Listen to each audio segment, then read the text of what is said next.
सेबी की अहम बोर्ड बैठक हुई है। इस बैठक में क्या कुछ इंपॉर्टेंट डिसीजंस लिए गए हैं, ये सब कुछ कंपाइल करके हमारे लिए खास एकता लेकर आई है स्टूडियो से। एकता, गुड आफ्टरनून।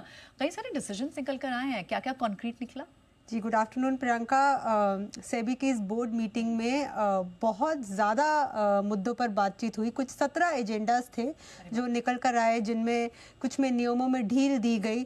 अगर कुछ इम्पोर्टेंट की बात करें तो जैसे स्टार्टअप्स हो गए। अगर कोई स्टार्टअप है, उसने सोचा है कि वो अपना आईपीओ लेकर आना चाहता है, तो आईपीओ से डीआरएचपी से 1 साल पहले तक जो भी फाउंडर के पास शेयर्स थे वो एज अ प्रमोटर भी कंटिन्यू कर सकता है। ये जो है आईपीओ की लिस्टिंग में हम देख रहे हैं एक बहुत बड़ी डील है। इसके अलावा दूसरा अहम फैसले की अगर हम बात करें तो वो है पीएसयू कंपनीज जो डीलिस्ट होना चाहती हैं।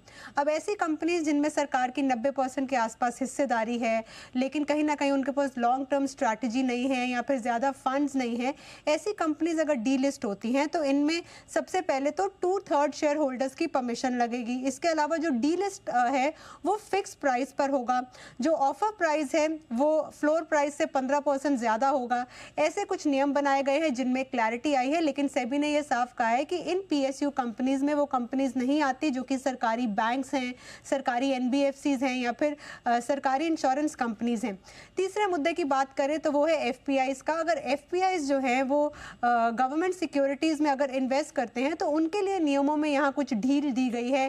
केवाईसी के नियम जो हैं आसान किए गए हैं, दूसरे रेगुलेटरी नियम जो हैं वो आसान किए गए हैं। एनएसईएल के ब्रोकर्स के लिए सेबी जो है एक सेटलमेंट स्कीम लेकर आया है। इसके अलावा रीट्स और इन्विटीज के जो भी नियम्स हैं, रूल्स हैं, वो भी आसान किए गए हैं।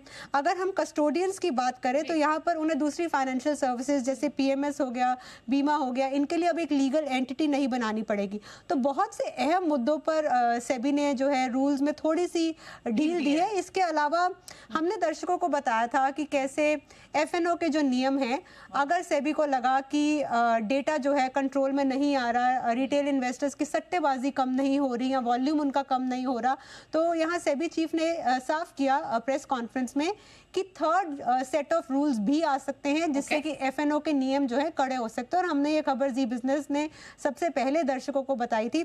इसके अलावा ये भी बोला कि क्लियरिंग कॉर्पोरेशन जो है उनके चार्जेस जो अनबंडल करने के लिए एक वर्किंग ग्रुप बनाया गया है, जिससे पता चलेगा कि कितना परसेंट जो है एक्सचेंज को जा रहा है, कितना क्लियरिंग कॉर्पोरेशन को जा रहा है। सीएफओस को एक तरह से आगाह किया गया है कि आप वैल्यूएशंस पर नजर बनाए रखें। तो ऐसे बहुत से मुद्दे हैं जिन पर चर्चा हुई, जिनके नियम आसान हुए और सेबी बोर्ड मीटिंग में इस बार का एजेंडा बहुत ही लेंथी था। ओके, काफी लेंथी था। 17 एजेंडा आप बता रही हैं कि थे। बहुत बहुत शुक्रिया इन्हें डिटेल में और आसान शब्दों में हमें समझाने के लिए। बहुत बहुत शुक्रिया एकता।